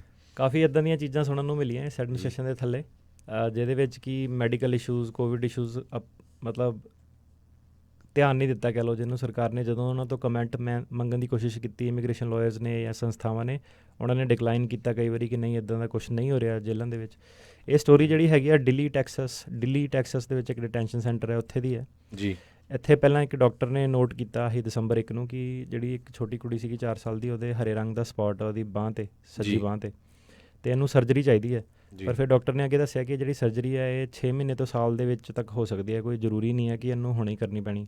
ਜੀ ਅਤੇ ਆਈਸ ਨੇ ਡਿਨਾਈ ਕਰਤਾ ਕਿ ਆਪਾਂ ਸਰਜਰੀ ਨਹੀਂ ਕਰਨੀ, ਆਪਾਂ ਅਕੋਮੋਡੇਸ਼ਨ ਨਹੀਂ ਪ੍ਰੋਵਾਈਡ ਕਰਨੀ। ਅਤੇ ਇਹਦੇ ਨਾਲ ਹੀ ਆਈਸ ਨੇ ਇਹ ਵੀ ਕਰਤਾ ਕਿ ਆਪਾਂ ਫੈਮਿਲੀ ਤੇ ਇਹਨੂੰ ਰਿਲੀਜ਼ ਨਹੀਂ ਕਰਨਾ, ਆਪਾਂ ਇਹਨੂੰ ਜੇਲ੍ਹ 'ਚ ਪਾ ਕੇ ਰੱਖਣਾ। ਤੁਸੀਂ ਹੁਣ ਗੱਲ ਕਰੋ ਕਿ ਜਿੱਦਾਂ ਡਿਟੇਨਡ ਜਿਹੜੇ ਕੇਸਿਸ ਹੈ ਲੋਕਾਂ ਨੂੰ ਰਿਲੀਜ਼ ਕਰ ਦਿੰਦੇ, ਉਹਨਾਂ ਨੇ ਇਹ ਦੱਸਿਆ ਕਿ ਜਿਹੜੀ 4 ਸਾਲ ਕੁੜੀ ਦੀ ਜੇ ਬਾਂਹ ਟੁੱਟੀ ਹੋਈ ਹੈ, ਉਹਨੂੰ ਆਪਾਂ ਇੰਨਾ ਸਿਗਨੀਫਿਕੈਂਟ ਨਹੀਂ ਮੰਨਦੇ ਕਿ ਆਪਾਂ ਉਹਨੂੰ ਰਿਲੀਜ਼ ਕਰ ਦਈਏ ਕਿ ਤੁਸੀਂ ਜਾ ਕੇ ਸਰਜਰੀ ਕਰਾ ਸਕੋ। ਜੀ ਹੁਣ ਜਿਹੜੀਆਂ 15 ਕੁ ਫੈਮਲੀਜ਼ ਉਹਨਾਂ ਨੇ ਡਿਪੋਰਟ ਕਰਨ ਨੂੰ ਲਾਈਆਂ, ਅਗਲੇ ਫਰਾਈਡੇ ਤੱਕ ਪੋਸੀਬਲ ਹੈ ਕਿ ਜਹਾਜ਼ ਉਹਨਾਂ ਨੂੰ ਲੈ ਜਾਏਗਾ। ਜਿਹੜੀਆਂ ਮੋਸਟਲੀ ਇਹ 15 ਫੈਮਲੀਜ਼ ਆ, ਇਹ ਇਕਵਾਡੋਰ, ਐਲ ਸੈਲਵਾਡੋਰ ਅਤੇ ਗੁਆਟੇਮਾਲਾ ਤੋਂ ਆ, ਅਤੇ ਕਾਫੀ ਸਾਰੇ ਜਿਹੜੇ ਲਾਇਰਸ ਅਤੇ ਐਡਵੋਕੇਸੀ ਗਰੁੱਪਸ ਹੈ ਉਹ ਲੱਗੇ ਹੋਏ ਨੇ। ਇਹ ਜਿਹੜਾ ਦਿੱਲੀ ਫੈਸਿਲਿਟੀ ਹੈਗੀ ਹੈ, ਇਹ ਬਣਾਈ ਤੇ ਬਰਾਕ ਓਬਾਮਾ ਹੋਣਾ ਨਹੀਂ ਸੀਗੀ। ਜੀ 2400 ਬੈੱਡ ਦੀ ਫੈਸਿਲਿਟੀ ਹੈ। ਜੀ ਅਤੇ ਫਿਰ ਅੱਗੇ ਟਰੰਪ ਐਡਮਿਨਿਸਟ੍ਰੇਸ਼ਨ ਨੇ ਇਹਨੂੰ, ਜਿਹੜੀ ਆਈਸ ਆਈ ਟਰੰਪ ਐਡਮਿਨਿਸਟ੍ਰੇਸ਼ਨ ਦੇ ਥੱਲੇ, ਉਹਨੂੰ ਕਾਫੀ ਐਕਸਪੈਂਡ ਕਰਤਾ ਇਹ ਪ੍ਰੋਗਰਾਮ ਨੂੰ ਹੋਰ ਵੀ ਜ਼ਿਆਦਾ। ਅਤੇ ਅਜੇ ਵੀ ਇੱਥੇ ਕਾਫੀ ਸਾਰੇ ਪੇਰੈਂਟਸ ਅਤੇ ਬੱਚੇ ਡਿਟੇਨ ਕੀਤੇ ਗਏ ਨੇ। ਆਪਾਂ ਜਿੱਦਾਂ ਰੇਡੀਓ 'ਤੇ ਕਈ ਵਾਰੀ ਪਹਿਲਾਂ ਵੀ ਡਿਸਕਸ ਕੀਤਾ ਕਿ ਇੱਕ ਜੱਜ ਨੇ ਆਲਰੇਡੀ ਕਹਿ ਦਿੱਤਾ ਸੀਗਾ ਕਿ ਤੁਸੀਂ ਬੱਚਿਆਂ ਨੂੰ ਡਿਟੇਨ ਕਰਕੇ ਨਹੀਂ ਰੱਖ ਸਕਦੇ। ਹਾਂ, ਜਿਹੜੇ ਛੋਟੇ ਬੱਚੇ ਆ ਤੁਹਾਨੂੰ ਉਹਨਾਂ ਨੂੰ ਰਿਲੀਜ਼ ਕਰਨਾ ਹੀ ਪਊਗਾ, ਤੁਹਾਨੂੰ ਉਹਨਾਂ ਦਾ ਅਸਾਈਲਮ ਕਲੇਮ ਸੁਣਨਾ ਹੀ ਪੈਣਾ। ਪਰ ਉਹ ਜਿਹੜੇ ਜੱਜ ਸੀਗੇ ਉਹਨਾਂ ਨੇ ਆਪਣੀ ਜਿਹੜੀ ਰੂਲਿੰਗ ਸੀਗੀ ਉਹ ਸਿਰਫ ਬੱਚਿਆਂ ਤੱਕ ਸੀਮਿਤ ਰੱਖੀ ਅਤੇ ਅਨਅਕੰਪਨੀਡ ਮਾਈਨਰ ਤੱਕ ਸੀਮਿਤ ਰੱਖੀ। ਅਤੇ ਜਿਹੜੇ ਆ ਪੇਰੈਂਟਸ ਵਾਲੇ ਫੈਮਿਲੀ ਵਾਲੇ ਕੇਸ ਸੀਗੇ, ਇਹਨਾਂ ਨੂੰ ਉਹ ਆਪਣੀ ਰੂਲਿੰਗ ਉਹਨਾਂ ਨੂੰ ਐਕਸਟੈਂਡ ਨਹੀਂ ਕੀਤੀ। ਅਤੇ ਬੇਸਿਕਲੀ ਕਈਆਂ ਨੇ ਜਿਹੜੇ ਇਮੀਗ੍ਰੇਸ਼ਨ ਲਾਇਰ ਸੀ ਉਹਨਾਂ ਨੇ ਇਹ ਆਰਗਿਊ ਕੀਤਾ ਕਿ ਜੇ ਤੁਸੀਂ ਪੇਰੈਂਟਸ ਨੂੰ ਰੱਖਦੇ ਹੋ, ਸਿਰਫ ਤੁਸੀਂ ਬੱਚਿਆਂ ਨੂੰ ਰਿਲੀਜ਼ ਕਰਦੇ ਹੋ, ਉਹ ਇੱਕ ਤਰ੍ਹਾਂ ਇੱਕ ਜੇਲ੍ਹ ਵਰਗਾ ਹੀ ਹੋ ਜਾਂਦਾ ਹੈ, ਕਿਉਂਕਿ ਹੁਣ ਬੱਚਾ ਨਵਾਂ US ਦੇ ਵਿੱਚ ਇਕੱਲਾ ਕਿੱਦਾਂ ਮੈਨੇਜ ਕਰੂਗਾ। ਅਤੇ ਇੱਕ ਤਰ੍ਹਾਂ ਤੁਸੀਂ ਪੇਰੈਂਟਸ ਨੂੰ ਸਿਰਫ ਇਹੀ ਆਪਸ਼ਨ ਦੇ ਰਹੇ ਹੋ ਕਿ ਜਾਂ ਤਾਂ ਤੁਸੀਂ ਅਮਰੀਕਾ ਛੱਡ ਦਿਓ ਜਾਂ ਫਿਰ ਤੁਸੀਂ ਅਲੱਗ-ਅਲੱਗ ਆਪਣੇ ਛੋਟੇ ਬੱਚੇ ਤੋਂ ਰਹਿਣ ਲਈ ਤਿਆਰ ਹੋ ਜਾਓ। ਜੀ ਸੋ ਬਿਲਕੁਲ ਆਪਾਂ ਪਿੱਛੇ ਖਬਰਾਂ ਵੀ ਕਰਦੇ ਰਹੇ ਹਾਂ ਕਿਸ ਤਰ੍ਹਾਂ ਵੀ 1 ਸਾਲ ਦੇ ਬੱਚੇ ਤੱਕ ਨੂੰ ਵੀ ਜਿਹੜਾ ਰੱਖਿਆ, ਉਹਨੂੰ ਹੈਮਰੇਜ ਵੀ ਹੋ ਗਿਆ ਸੀ। ਜੀ ਸੋ ਬੜੀਆਂ ਹੀ ਜਿਹੜੀਆਂ ਦਰਦਨਾਕ ਜਿਹੜੀਆਂ ਖਬਰਾਂ ਆ ਰਹੀਆਂ। ਸੋ ਮੈਨੂੰ ਲੱਗਦਾ ਸਰੋਤੇ ਜਿਹੜੇ ਆ ਸਾਡੇ, ਉਹਨਾਂ ਨੂੰ ਜਿਹੜੀ ਪੋਲੀਟੀਕਲ ਅਸਾਈਲਮ ਦੀ ਪ੍ਰੋਸੈਸ ਹੈਗੀ ਆ, ਅਤੇ ਜਿਹੜੀ ਹੁਣ ਹਿੰਦੁਸਤਾਨ ਦੇ ਵਿੱਚ ਜਿਹੜੀਆਂ ਚੇਂਜਸ ਆ ਰਹੀਆਂ, ਉਹਦਾ ਕੀ ਇਫੈਕਟ ਹੋ ਸਕਦਾ, ਉਹਦਾ ਕਾਫੀ ਫਾਇਦਾ ਹੋਊਗਾ। ਕਿਉਂਕਿ ਐਜੂਕੇਸ਼ਨਲ ਜਿਹੜਾ ਆਪਾਂ ਮਟੀਰੀਅਲ ਤੁਹਾਨੂੰ ਦਿੱਤਾ ਹੈਗਾ ਆ, ਆਸ ਆ ਵੀ ਸਰੋਤਿਆਂ ਨੂੰ ਬਹੁਤ ਇਹਦਾ ਫਾਇਦਾ ਹੋਊਗਾ। ਅਤੇ ਇੱਕ ਵਾਰੀ ਫੇਰ ਮੈਂ ਜੇ ਤਿਰਕੀਆਣਾ ਉਹਨਾਂ ਦੇ ਜਿਹੜੇ ਆਫਿਸ ਦਾ ਨੰਬਰ ਆ ਦੱਸਦਾ, 415 909 0503 415 909 0503। ਅਤੇ ਸਰੋਤਿਓ ਹੁਣ ਆਪਾਂ ਬ੍ਰੇਕ ਲੈਣੀ ਆ, ਅਤੇ ਬ੍ਰੇਕ ਤੋਂ ਬਾਅਦ ਜਰਾ ਤੁਸੀਂ ਸਾਡੇ ਪੰਜਾਬੀ ਰੇਡੀਓ USA ਦੇ ਸਟੂਡੀਓ 'ਚ ਕਾਲ ਕਰਕੇ ਆਪਣੇ ਜਿਹੜੇ ਕੁਐਸਚਨ ਆ ਉਹ ਪੁੱਛ ਸਕਦੇ ਹੋ। ਸਾਡੇ ਸਟੂਡੀਓ ਦਾ ਟੈਲੀਫੋਨ ਨੰਬਰ ਹੈਗਾ 408 272 5200। ਬਹੁਤ ਸਾਰੇ ਸਰੋਤੇ ਫੇਸਬੁੱਕ, YouTube 'ਤੇ ਵੀ ਕੁਐਸਚਨ ਪੁੱਛਦੇ ਰਹਿੰਦੇ। ਪਲੀਜ਼ ਉਹ ਆਪਾਂ ਆਨਸਰ ਨਹੀਂ ਕਰ ਸਕਦੇ ਕਿਉਂਕਿ ਕਾਲਸ ਬਹੁਤ ਹੁੰਦੀਆਂ। ਟਰਾਈ ਕਰੋ ਕਾਲ ਕਰਨ ਦੀ 408 272 5200। ਅਤੇ ਆਪਾਂ ਇੱਕ ਲੈਂਦੇ ਹਾਂ ਛੋਟੀ ਜਿਹੀ ਬ੍ਰੇਕ।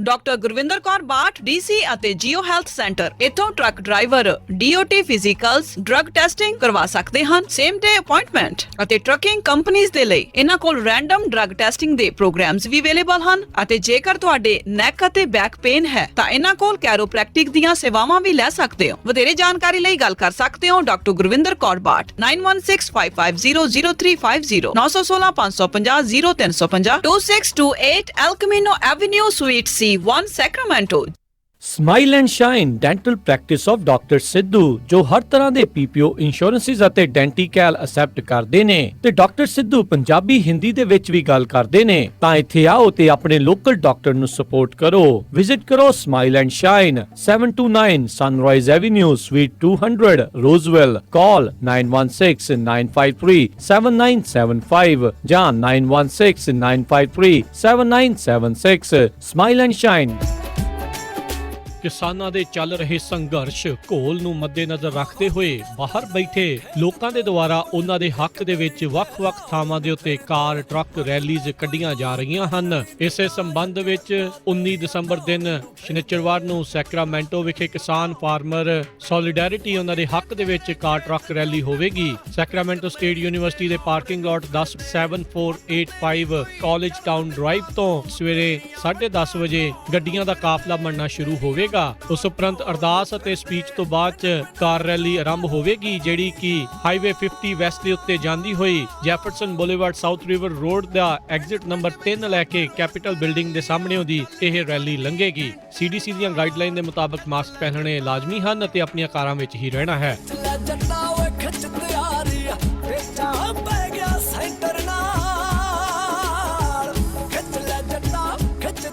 ਸੱਚੀ ਮੈਨੂੰ ਤਾਂ ਬਹੁਤ ਫਿਕਰ ਲੱਗੀ ਹੋਈ ਆ ਪਹਿਲਾਂ ਘਰ ਮਸਾ ਪਸੰਦ ਆਇਆ ਤੇ ਹੁਣ ਮੈਟਰਸ ਤੇ ਫਰਨੀਚਰ ਲੈਣ ਵਾਸਤੇ ਪਤਾ ਨਹੀਂ ਕਿਹੜੇ ਸਟੋਰ 'ਚ ਜਾਣਾ ਪੈਣਾ ਉਹ ਤੂੰ ਫਿਕਰ ਕਾਤੋਂ ਕਰਦੀ ਆ ਆਪਾਂ ਚੱਲਦੇ ਆ ਮੈਟਰਸ ਐਂਡ ਫਰਨੀਚਰ ਐਕਸਪ੍ਰੈਸ ਵਾਲਿਆਂ ਦੇ ਸਭ ਕੁਝ ਉੱਥੋਂ ਹੀ ਮਿਲ ਜਾਣਾ ਪੂਰੇ ਘਰ ਦਾ furniture bedroom living room sofas ਸਾਰਾ ਕੁਝ $2000 ਦੇ ਵਿੱਚ ਹੌਲੀਡੇਜ਼ ਦੇ ਮੌਕੇ ਦੇ ਉੱਤੇ ਲੱਗ ਚੁੱਕੀ ਹੈ ਭਾਰੀ ਸੇਲ 50 ਤੋਂ 70% ਤੱਕ off queen memory foam mattress 199 Punjab style ਪੇਟੀ ਬੈੱਡ ਵੀ ਮੌਜੂਦ ਹਨ ਸਟਾਕ ਦੇ ਵਿੱਚ ਹਨ ਵੇਟਿੰਗ ਨਹੀਂ ਹੋਵੇਗੀ ਫਾਈਨੈਂਸਿੰਗ ਦੀਆਂ ਆਪਸ਼ਨਸ ਵੀ ਉਪਲਬਧ ਹਨ ਹਰ ਇੱਕ ਨੂੰ ਬਹੁਤ ਹੀ ਵਧੀਆ ਡੀਲ ਦਿੰਦੇ ਹਨ mattress and furniture express Roseville 1811 Douglas boulevard Roseville Ross store ਦੇ ਨਜ਼ਦੀਕ ਕਾਲ ਅੰਮ੍ਰਿਤਸਰਾਂ 5304155959 530 415 5959 ਜਾਂ ਮੈਨੀ ਹੇਅਰ 5303007663 ਇਹਨਾਂ ਦੇ ਯੂਨੀਵਰਸਿਟੀ ਫਾਲਸਮਾ ਤੇ ਡੇਵਿਸ ਵਿੱਚ ਵੀ ਲੋਕੇਸ਼ਨਸ ਹਨ ਮੈਟਰਸ ਐਕਸਪ੍ਰੈਸ ਰੋਜ਼ਵਿਲ ਤੁਸੀਂ ਸੁਣ ਰਹੇ ਹੋ Punjabi radio USA KWRU Fresno 1300 AM KLHC Bakersfield 1350 AM KOBO Yuba City 1450 AM KIID Sacramento 1470 AM KCVR Lodi Stockton 1570 AM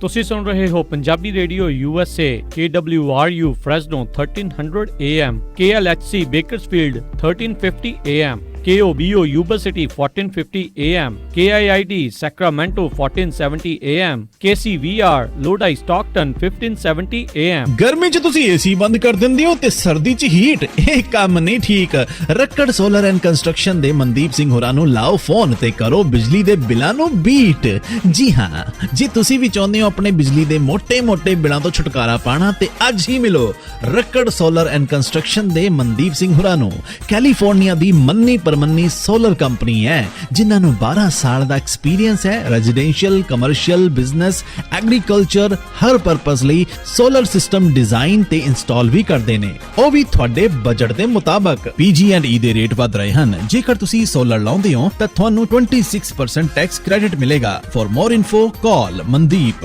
5596445858 email your PG and e-bill casolar559@gmail.com Call Mandeep Singh 5596445858 California Solar license number 1037594 Record Solar local solar company serving all over California legend transportation Yuba city ਵਾਲਿਆਂ ਨੂੰ ਇਸ ਮੌਕੇ LA ਤੋਂ ਨਦਰਨ California ਦੇ ਲਈ driver ਅਤੇ owner operators ਚਾਹੀਦੇ ਹਨ ਇਹ ਡਰਾਈਵਰਸ ਨੂੰ W2 ਮੈਡੀਕਲ ਅੱਖਾਂ ਤੇ ਦੰਦਾਂ ਵਾਸਤੇ medical 401k plan pension plan ਆਦਿ ਸੁਵਿਧਾਵਾਂ ਦਿੰਦੇ ਹਨ ਡਰਾਈਵਰ ਮਹੀਨੇ ਮਹੀਨੇ ਦੇ 6 ਤੋਂ 7000 ਡਾਲਰ ਕਮਾ ਸਕਦੇ ਹਨ। ਵੀਕਲੀ ਪੇ ਡਾਇਰੈਕਟ ਡਿਪੋਜ਼ਿਟ ਹੋਵੇਗੀ। 80% ਹੁੱਕ ਐਂਡ ਡ੍ਰੌਪ ਲੋਡ ਹਨ। ਸਟਾਕਟਨ ਤੋਂ ਫੀਨਿਕਸ ਐਰੀਜ਼ੋਨਾ ਦੇ ਡੈਡੀਕੇਟਡ ਲੋਡ ਹਨ। ਇਹਨਾਂ ਦੇ ਨਵੇਂ ਰਾਊਟ ਫ੍ਰੈਜ਼ਨੋ ਤੋਂ ਰੀਨੋ ਤਾਈਂ ਤੇ ਫ੍ਰੈਜ਼ਨੋ ਤੋਂ ਬੇ ਏਰੀਏ ਤਾਈਂ ਸ਼ੁਰੂ ਹੋ ਚੁੱਕਾ ਹੈ। ਹਾਫ ਡੇ $150 ਤੇ ਫੁੱਲ ਡੇ $250 ਪੇਮੈਂਟ ਹੋਵੇਗੀ। LA ਤੋਂ ਟੈਕਸਸ ਦੇ ਲੋਡਾਂ ਲਈ ਵੀ ਡਰਾਈਵਰ ਦੀ ਜ਼ਰੂਰਤ ਹੈ। ਕਾਲ 5307882588 ਜਾਂ 5596602201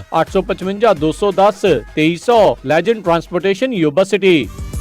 ਪ੍ਰਾਈਡ ਟਰੱਕ ਸੇਲਜ਼ ਵਾਲਿਆਂ ਨੇ ਫੌਂਟੇਨਾ, ਸਟਾਕਟਨ ਅਤੇ ਫ੍ਰੈਜ਼ਨੋ ਤੋਂ ਬਾਅਦ ਆਪਣੀ ਨਵੀਂ ਬ੍ਰਾਂਚ ਖੋਲ ਦਿੱਤੀ ਹੈ ਡੈਲਸ ਟੈਕਸਸ ਦੇ ਵਿੱਚ। ਇਹਨਾਂ ਕੋਲ ਹਰ ਮੇਕ ਅਤੇ ਮਾਡਲ ਦੇ ਟਰੱਕ ਟ੍ਰੇਲਰਸ ਦੀ ਇਨਵੈਂਟਰੀ ਹੈ। In house financing, zero down ਜਾਂ ਲੋ ਡਾਊਨ ਤੇ ਵੀ। ਛੋਟੀਆਂ ਜਾਂ ਵੱਡੀਆਂ ਫਲੀਟਸ ਦੇ ਲਈ ਬੈਸਟ ਫਾਈਨੈਂਸ ਰੇਟਸ ਅਵੇਲੇਬਲ। 2017, 18, 19 ਦੇ ਟਰੱਕ 2 ਲੱਖ ਮੀਲ ਤੋਂ ਘੱਟ ਸਟਾਕ ਵਿੱਚ ਹਨ, ਉਹ ਵੀ ਫੈਕਟਰੀ ਵਾਰੰਟੀ ਦੇ ਨਾਲ। ਇਹਨਾਂ ਦੀ ਟੀ-ਪਾਈਨ ਲੀਜ਼ਿੰਗ ਸਰਵਿਸ ਦੇ ਨਾਲ ਤੁਹਾਨੂੰ ਨਵੇਂ ਵਾਲਵੋ ਅਤੇ ਫ੍ਰੇਟਲਾਈਨਰ ਦੇ ਟਰੱਕ ਮਿਲਣਗੇ। ਫੁੱਲ ਮੇਨਟੇਨੈਂਸ included। ਹਰ ਸਾਲ ਨਵਾਂ ਟਰੱਕ। ਫੌਂਟੇਨਾ ਦੇ ਲਈ ਕਾਲ 186625289494। ਸਟਾਕਟਨ ਦੇ ਲਈ ਕਾਲ 186625288781। ਫ੍ਰੈਜ਼ਨੋ ਦੇ ਲਈ ਕਾਲ 185552477723। ਡੈਲਸ ਟੈਕਸਸ ਲਈ ਕਾਲ 2099056600 2099056600। Pride truck sale. Sidhu truck line Bakersfield ਵਾਲਿਆਂ ਨੂੰ ਇਸ ਮੌਕੇ ਟੀਮ ਡਰਾਈਵਰਸ ਦੀ ਜ਼ਰੂਰਤ ਹੈ। Drive and drop and hook ਦੇ ਲੋਡਸ ਹਨ।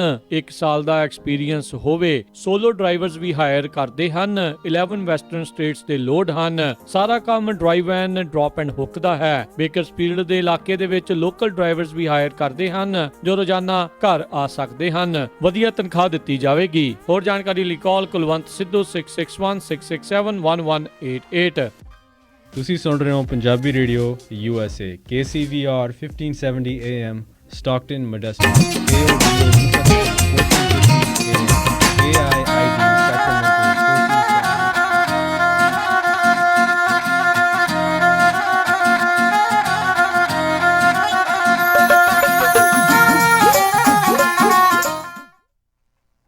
ਸਤਿ ਸ਼੍ਰੀ ਅਕਾਲ ਜੀ, ਧੰਨਵਾਦ ਜੀ ਆਇਆਂ ਨੂੰ ਇੱਕ ਵਾਰੀ ਫੇਰ ਬ੍ਰੇਕ ਤੋਂ ਬਾਅਦ। ਜੀ ਇੱਕ ਵਾਰੀ ਫੇਰ ਜੀ ਆਇਆਂ ਨੂੰ। ਜੀ ਸਤਿ ਸ਼੍ਰੀ ਅਕਾਲ ਜੀ। ਸਤਿ ਸ਼੍ਰੀ ਅਕਾਲ ਜੀ। ਸੋ ਸਰੋਤਿਓ, ਹੁਣ ਆਪਾਂ ਤੁਹਾਡੀਆਂ ਕਾਲਸ ਲਵਾਂਗੇ। ਕਾਲਸ ਤੋਂ ਪਹਿਲਾਂ ਇੱਕ ਕਾਲ ਆਈ ਸੀ ਪਈ ਕਿਸੇ ਸਾਡੇ ਜਿਹੜੇ ਸਰੋਤਾ ਆ ਉਸਨੇ 1 ਸਾਲ ਪਹਿਲਾਂ US ਦੀ ਜਿਹੜੀ ਸਿਟੀਜ਼ਨਸ਼ਿਪ ਆ ਉਹਦੀ ਐਪਲੀਕੇਸ਼ਨ ਲਾਈ ਸੀ। ਕਿਉਂਕਿ ਹੁਣ ਨਵਾਂ ਜਿਹੜਾ ਰੂਲ ਆਇਆ ਉਹਦੇ ਮੁਤਾਬਕ ਕੁਐਸਚਨ ਵੀ ਵੱਧ ਗਏ ਆ। ਸੋ ਉਹਨਾਂ ਨੂੰ ਪੁਰਾਣੇ ਕੁਐਸਚਨ ਬੇਸ ਦੇ ਉੱਤੇ ਜਿਹੜੀ ਉਹਨਾਂ ਦੀ ਇੰਟਰਵਿਊ ਹੋਊਗੀ ਜਾਂ ਨਵੇਂ ਜਿਹੜੇ ਕੁਐਸਚਨਸ ਆਣੇ ਆ ਉਹਨਾਂ ਦੇ ਬੇਸ ਤੇ? ਉਹਨਾਂ ਨੂੰ ਨਵੇਂ ਕੁਐਸਚਨ ਤੇ ਇੰਟਰਵਿਊ ਹੋਊਗੀ ਤੇ 20 ਕੁਐਸਚਨ ਪੁੱਛੇ ਜਾਣਗੇ। 12 ਉਹਨਾਂ ਨੂੰ ਸਹੀ ਕਰਨੇ ਜ਼ਰੂਰੀ ਹੈ ਜੀ। ਸੋ ਬਿਲਕੁਲ ਜਿੰਨੇ ਵੀ ਸਰੋਤੇ ਜਿਨ੍ਹਾਂ ਨੇ ਹੁਣ ਸਿਟੀਜ਼ਨਸ਼ਿਪ ਅਪਲਾਈ ਕੀਤੀ ਨਹੀਂ ਇੰਟਰਵਿਊ ਹੋਈ, ਉਹਨਾਂ ਨੂੰ ਨਵਾਂ ਟੈਸਟ ਜਿਹੜਾ ਆ ਉਹਦੀ ਤਿਆਰੀ ਕਰੋ ਦੱਬ ਕੇ ਜੀ। ਕਿਉਂਕਿ 20 ਕੁਐਸਚਨ ਵਿੱਚੋਂ 20 ਪੁੱਛਣੇ ਆ, ਰਾਈਟ ਜੀ। ਜਾਂ ਤੇ 12 ਸਹੀ ਹੋਣੇ ਚਾਹੀਦੇ ਆ। ਤੇ ਹਾਂਜੀ, ਤੇ ਕਈ ਜਿਹੜੇ ਸਵਾਲ ਸੀਗੇ ਉਹਨਾਂ ਦਾ ਜਵਾਬ ਵੀ ਉਹਨਾਂ ਨੇ ਛੋਟਾ ਮੋਟਾ ਚੇਂਜ ਕੀਤਾ ਤੇ ਨਵੇਂ ਵਾਲੇ ਟੈਸਟ ਦੇ ਹਿਸਾਬ ਨਾਲ ਤਿਆਰੀ ਕਰਨੀ, ਨਵੇਂ ਵਾਲੇ ਮਟੀਰੀਅਲ ਨਾਲ। ਜੀ ਬਿਲਕੁਲ। ਸੋ ਅਗਲੇ ਆਪਣੇ ਨਾਲ ਕਾਲਰ ਜੁੜੇ ਹੋਏ ਆ ਪਰਮਜੀਤ ਕੌਰ ਜੀ। ਹੈਲੋ, ਸਤਿ ਸ਼੍ਰੀ ਅਕਾਲ ਭਾਜੀ। ਸਤਿ ਸ਼੍ਰੀ ਅਕਾਲ ਜੀ। ਹਾਂਜੀ ਭਾਜੀ, ਮੈਂ ਨਾ ਆਪਣੇ ਬੱਚਿਆਂ ਦਾ ਜੂਨ 2017 ਚ ਅਪਲਾਈ ਕੀਤਾ ਸੀ। ਮੇਰਾ ਬੇਟਾ 15 ਸਾਲ ਦਾ ਤੇ ਬੇਟੀ ਹੁਣ 22 ਸਾਲ ਦੀ ਹੋ ਜਾਣੀ ਹੈ ਜੀ। ਤੇ ਸਾਰਾ ਕੁਝ ਹੋ ਗਿਆ ਹੈ। ਦਿੱਲੀ ਮੈਨੂੰ ਈਮੇਲ ਆ ਗਈ ਸੀ ਕਿ ਕਾਗਜ਼ ਪੂਰੇ ਨੇ ਸਾਰੇ ਤੇ ਇੰਟਰਵਿਊ ਆਏਗੀ ਤੁਹਾਨੂੰ। ਉਸ ਤੋਂ ਬਾਅਦ ਇੱਕ ਬੈਨ ਲੱਗ ਗਿਆ ਕਿ 31 ਦਸੰਬਰ ਤੱਕ ਜਿਹੜਾ ਵੀ ਸੀਗਾ। ਇਹਦਾ ਮੈਂ ਪੁੱਛਣਾ ਸੀ ਕਿ ਇਹਦਾ ਕੀ ਹੁਣ ਇਹ ਬੈਨ ਤੋਂ ਬਾਅਦ ਕੀ ਪ੍ਰੋਸੈਸ ਹੈ? ਕਿਉਂਕਿ ਅਸੀਂ ਨਾ NVC ਨੂੰ ਜਦੋਂ ਕਾਲ ਕੀਤੀ ਸੀ, ਕਿਉਂਕਿ ਬੱਚੇ ਮੇਰੇ ਇਕੱਲੇ ਨੇ ਉੱਥੇ ਦੋਨੋਂ, ਤੇ ਪੈਂਡੈਮਿਕ ਕਰਕੇ ਦੋਨੋਂ ਬਹੁਤ ਟਰਾਮੇਟਾਈਜ਼ ਸੀਗੇ ਜੀ। ਤੇ ਅਸੀਂ ਜਦੋਂ ਪੁੱਛਿਆ ਉਹਨਾਂ ਨੂੰ, ਉਹ ਕਹਿੰਦੇ ਕਿ ਮੈਡੀਕਲ ਸਰਟੀਫਿਕੇਟ ਦੇ ਕੇ ਤੇ NVC ਐਕਸਪੀਡੀਏਟ ਨੂੰ ਈਮੇਲ ਕਰ ਦਿਓ ਜੀ ਤੇ ਅਸੀਂ ਦੇਖਾਂਗੇ। ਉਸ ਤੋਂ ਬਾਅਦ ਸਾਨੂੰ NVC ਦਾ ਰਿਪਲਾਈ ਇਹ ਆਇਆ ਕਿ ਤੁਹਾਡਾ US ਕੌਂਸੂਲੇਟ ਰਿਵਿਊ ਕਰਕੇ ਤੁਹਾਨੂੰ ਦੱਸੇਗਾ। ਤੇ ਮੇਰਾ ਕੁਐਸਚਨ ਤੁਹਾਨੂੰ ਇਹ ਹੈ ਕਿ 31 ਦਸੰਬਰ ਵਾਲੇ ਬੈਨ ਦਾ ਕੀ ਅੱਗੇ ਸਟੈਪ ਹੈਗਾ ਤੇ ਇਹ ਤੁਹਾਨੂੰ ਕੋਈ ਹੈਗਾ ਇਹਦਾ ਪਤਾ ਐਕਸਪੀਡੀਏਟ ਵਾਲੇ ਕਿੰਨਾ ਟਾਈਮ ਲੈਂਦੇ ਨੇ?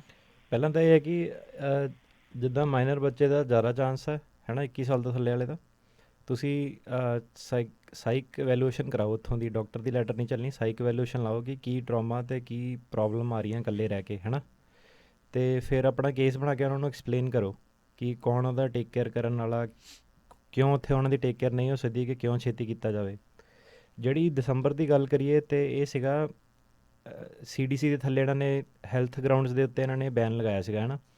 ਇਹ ਤਾਂ ਹੁਣ ਚੱਲਦੇ ਹੀ ਰਹਿਣੇ, ਕਿਉਂਕਿ ਤੁਸੀਂ ਜਿੱਦਾਂ ਇੱਥੇ ਵੀ ਦੇਖ ਰਹੇ ਹੋ ਕਿ stay at home curfew extend ਹੁੰਦੇ ਰਹਿਣੇ, ਕਿਉਂਕਿ ਕੇਸਿਸ ਦੀ ਬੜੀ ਜ਼ਿਆਦਾ ਸਰਜ ਹੋ ਰਹੀ ਹੈ ਨਾ।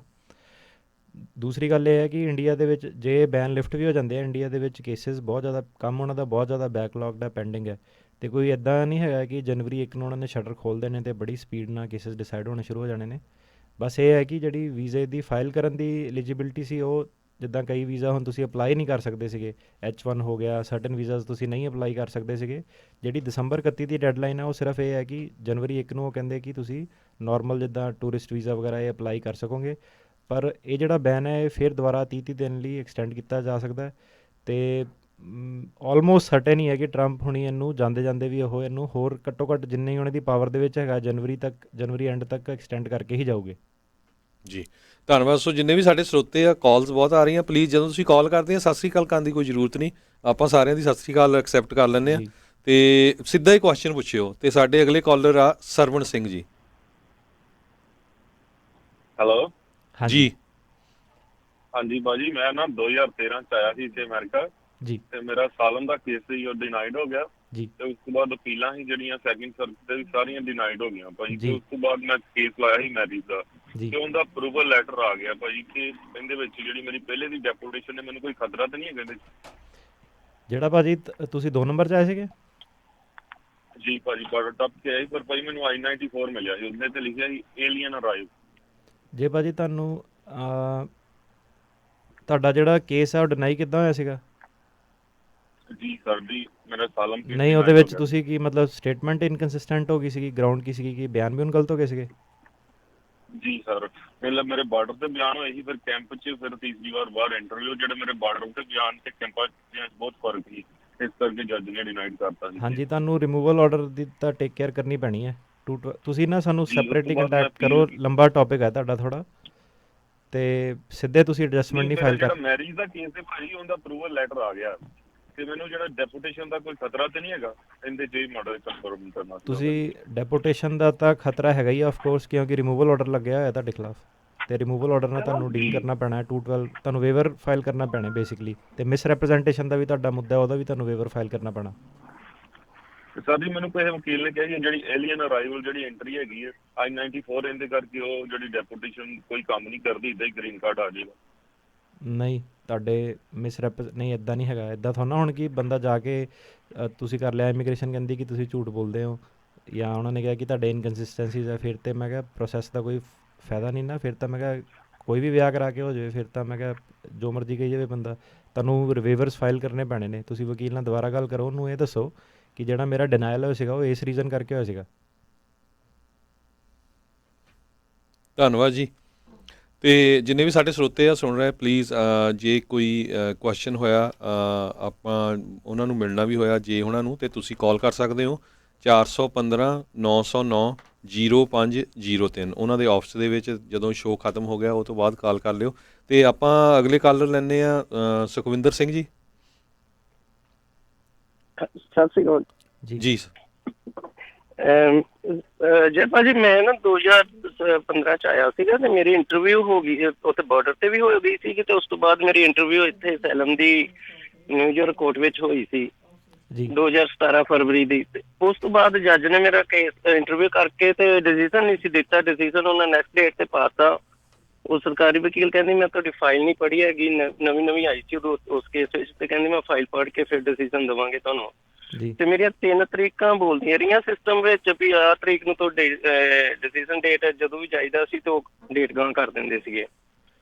ਭਾਜੀ, ਤੁਹਾਡੇ ਵਕੀਲ ਨੂੰ ਓਬਜੈਕਸ਼ਨ ਕਰਨੀ ਚਾਹੀਦੀ ਸੀਗੀ। ਜੇ ਹੁਣ ਵਕੀਲ ਮਿਸ ਕਰ ਦੇਵੇ, ਉਹਨੂੰ ਤਾਂ 1 ਦਿਨ ਦਾ ਨਹੀਂ ਟਾਈਮ ਦਿੰਦੇ ਹੈ ਨਾ, ਕਿ ਜਿਹੜੀ ਡੈਡਲਾਈਨ ਹੈ ਕਿ 15 ਦਿਨ ਪਹਿਲਾਂ ਕਰਨੇ ਆ। ਤੁਹਾਡੇ ਵਕੀਲ ਨੂੰ ਓਬਜੈਕਸ਼ਨ ਕਰਨੀ ਚਾਹੀਦੀ ਸੀਗੀ ਕਿ ਜੱਜ ਨੂੰ, ਜੇ ਉਹਨੇ ਓਬਜੈਕਸ਼ਨ ਨਹੀਂ ਕੀਤੀ ਤਾਂ ਤੁਹਾਡੇ ਨਾਲ ਇੱਦਾਂ ਹੋ ਰਿਹਾ। ਉਹਨੂੰ ਸਿੱਧੇ ਕਹਿਣਾ ਚਾਹੀਦਾ ਸੀਗਾ ਕਿ ਤੁਹਾਡੀ ਜਿਹੜੀ 15 ਦਿਨ ਦੀ ਜਿਹੜੀ ਡੈਡਲਾਈਨ ਹੈ ਬਾਏ ਲਾਅ, ਉਹ ਸਰਕਾਰੀ ਵਕੀਲ ਨੇ ਮੀਟ ਨਹੀਂ ਕੀਤੀ, ਉਹ ਪ੍ਰਿਪੇਅਰ ਹੋ ਕੇ ਨਹੀਂ ਆਇਆ, ਅਤੇ ਆਪਾਂ ਜੋ ਸਾਡੇ ਕੋਲ ਐਵੀਡੈਂਸ ਔਨ ਰੈਕਡ ਹੈਗਾ ਸਾਨੂੰ ਉਹਦੇ ਬੇਸ 'ਤੇ ਹੀ ਫੈਸਲਾ ਚਾਹੀਦਾ ਹੈਗਾ, ਅਤੇ ਰੈਕਡ ਨੂੰ ਕਲੋਜ਼ ਕੀਤਾ ਜਾਵੇ।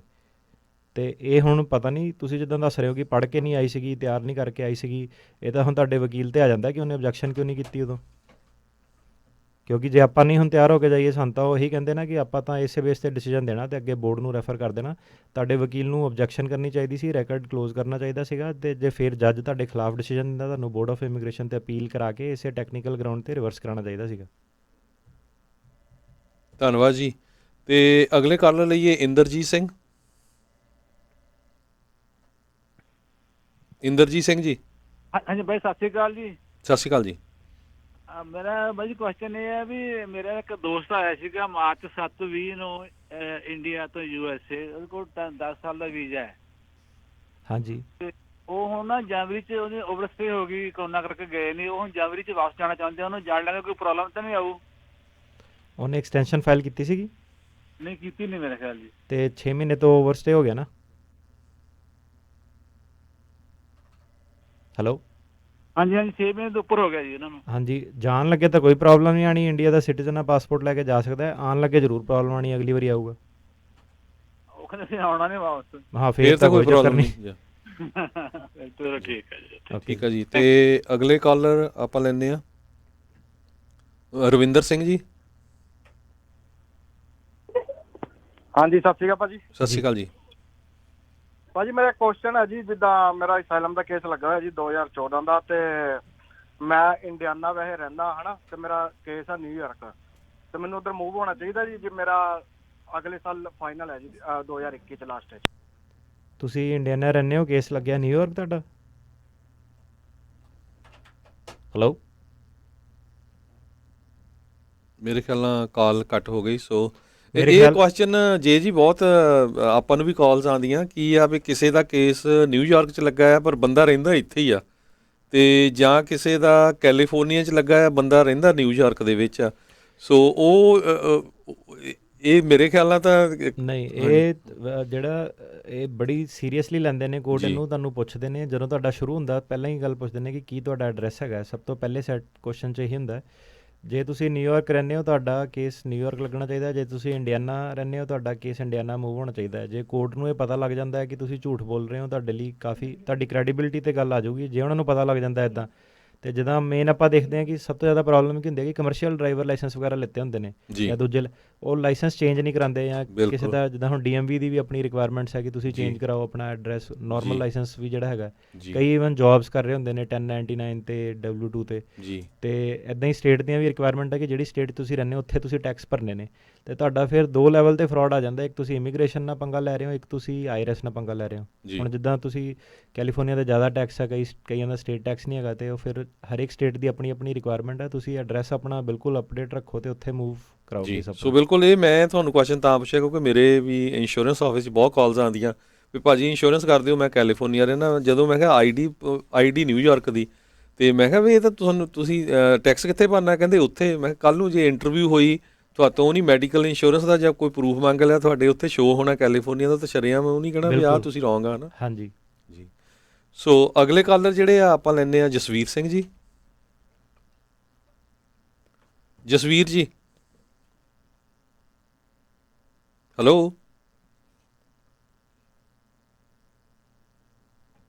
ਜਸਵੀਰ ਸਿੰਘ। ਅਗਲੇ ਕਾਲਰ ਲੈਂਦੇ ਹਾਂ ਜੀ ਮੋਹਿਤ ਜੀ। ਸਤਿ ਸ਼੍ਰੀ ਅਕਾਲ ਜੀ।